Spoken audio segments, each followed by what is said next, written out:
مومن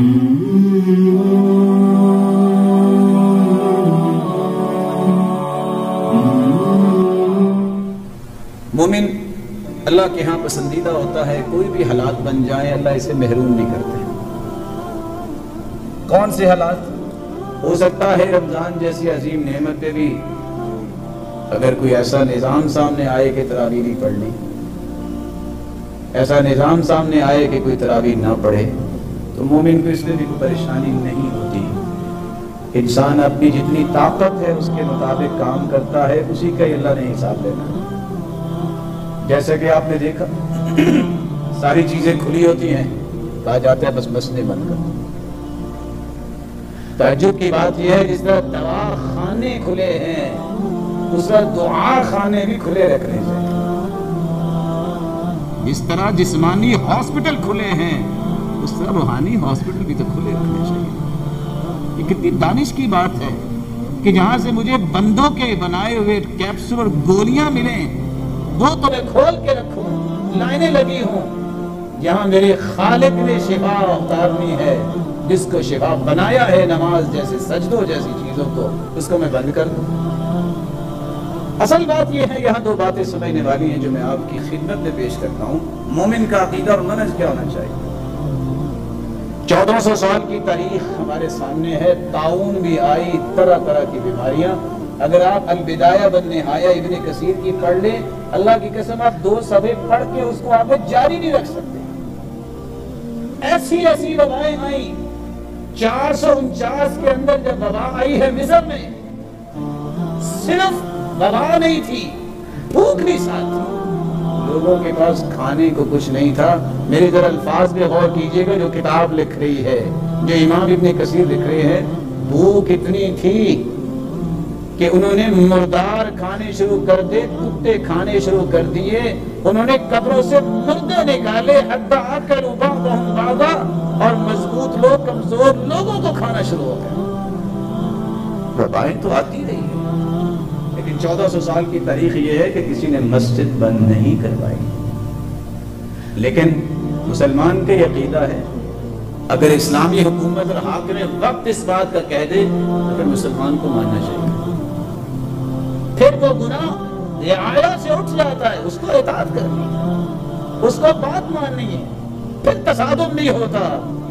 اس لیے رسول اکرم صلی اللہ علیہ وآلہ وسلم کے صحابہ کی زندگی میں بھی یہ طاعون کی بیماری پھیلی، اور آپ نے پچھلے سے پچھلے جمعے میں بھی سنا تھا یہ طاعون کی جب بیماری آئی، عمر کے زمانے میں بھی آئی، 25,000 صحابہ اس طاعون کی بیماری میں شہید ہوئے، اور عبداللہ بن زبیر کے زمانے میں جب آئے تو 3 دن تسلسل کے ساتھ 70,000 لوگ مرے۔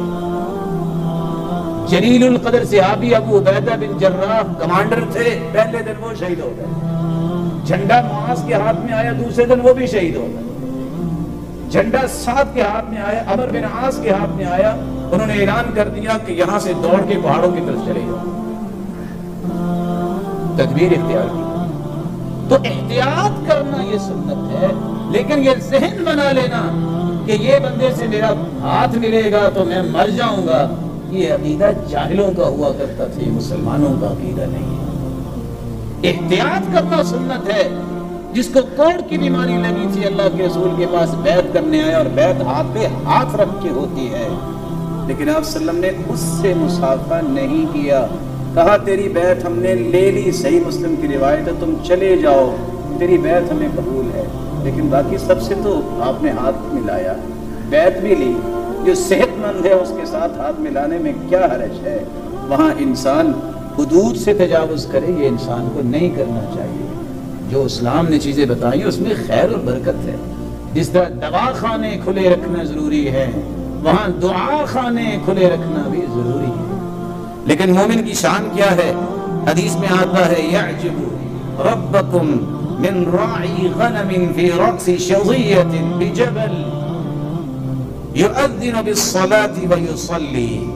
اللہ تعالیٰ کو وہ اکیلا بندہ بڑا ہی پیارا لگتا ہے، پہاڑ کی چوٹی پہ بکریاں چرا رہا ہے اور کوئی ہے نہیں، وہ نیچے اتر نہیں سکتا، وہ اکیلا ہی اذان کہتا ہے اور اکیلا ہی نماز پڑھاتا ہے۔ اللہ جہاں خوش ہوتے ہیں وہاں یہ فرماتے ہیں انظروا الی عبدی ھذا یؤذن ویقیم ویخاف منی فقد غفرت لعبدی. میرے فرشتوں، کھربوں فرشتوں کو اللہ کہتے ہیں اس میرے اکیلے بندے کو دیکھو، اکیلا اذان کہہ رہا ہے، اکیلا اقامت بھی کہہ رہا ہے، جماعت بھی کروا رہا ہے، سارے فرشتوں گواہ رہنا میں نے بخش بھی دیا. ادخلتہ الجنہ، میں نے اسے جنت میں داخل کر دیا. اور صحیح بخاری کی روایت ہے اذا مرض العبد او سافر كتب له ما كان يعمل مقيما صحيحا. بندہ سفر میں ہو تو اتنا اس کے اندر نماز میں سکون نہیں ہوتا، وہ خشوع سے نہیں پڑھتا، بیمار ہوتا بھی خشوع سے نہیں پڑھ سکتا. اللہ فرماتے ہیں فرشتوں سنو، انا قیدت عبدی بقید من قیودی، بیماری کی کڑیاں میں نے اس کو ماری ہیں. اس کی نماز تم نے وہی لکھنی ہے جو اس نے زندگی میں اپنے گھر میں رہ کے، یعنی اپنے ہی شہر کی مسجد میں، اپنے ہی علاقے میں رہ کے اس نے سب سے خوبصورت پڑھی ہے نماز، وہ لکھنی ہے تم نے. اب تو یہ بیمار ہے، اب تو یہ مسافر ہے، تو اللہ تعالیٰ نے ہر چیز میں آسانیاں کی ہیں. میری اللہ عز جلال سے دعا ہے اللہ امت سے اس مصیبت کو دور فرمائے اور امت کو اپنے اصل ہدف کی طرف صبر کرنے کی توفیق عطا فرمائے. اور ہدف اس وقت تک انسان کو ملتا رہتا ہے جب وہ اللہ سے جڑا رہتا ہے. جو اللہ عز جلال کے ساتھ جڑ جاتا ہے اللہ اس سے محروم نہیں کرتا. دیکھو معاشرے میں کسی چودھری کے ساتھ کسی کا تعلق ہو جائے اس کا خوف ختم ہو جاتا ہے. کسی ڈیرے والے کے ساتھ الیک سلیک ہو جائے وہ بڑا سینہ تان کے چلتا ہے. اور جس کا تعلق اس رب سے ہو جائے اس کو بھی پریشانی، کوئی پریشانی نہیں ہونی چاہیے. اللہ ہم سب کو، جتنے سننے والے سب کو ہر قسم کی وبا سے محفوظ فرمائے اور جنت الفردوس میں بھی ہمیں اکٹھا فرمائے. وآخر دعوانا